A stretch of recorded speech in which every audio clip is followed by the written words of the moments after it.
Pemirsa, sebagai salah satu upaya mengangkat kesejahteraan guru, khususnya P3K, Bupati Oku memastikan gaji guru P3K paruh waktu tidak ada lagi yang di bawah 500.000 per bulan.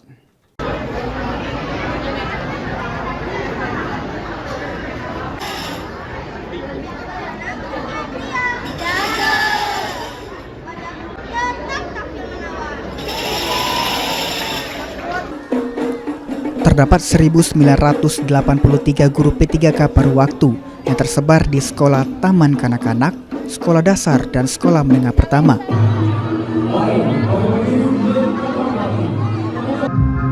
Oleh karenanya, Bupati Oku Teddy Melwansyah membuka peluang untuk para guru honorer dengan mengangkat semua guru honorer yang telah tercatat di Dapodik menjadi guru P3K paruh waktu.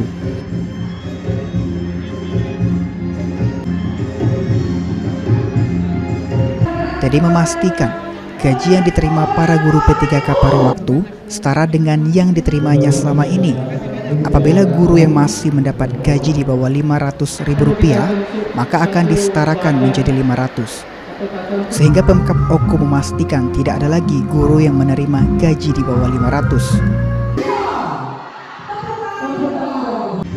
Teddy meminta dukungan dan doanya.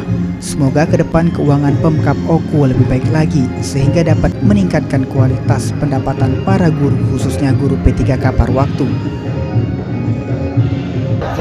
Makanya kemarin kami kan sudah membuka ruang. Semua honorer yang masuk kita masukkan di P3K paruh waktu dan kami samakan untuk sementara ini pendapatannya dengan gaji yang diterima sebelum dia masuk ASN paruh waktu.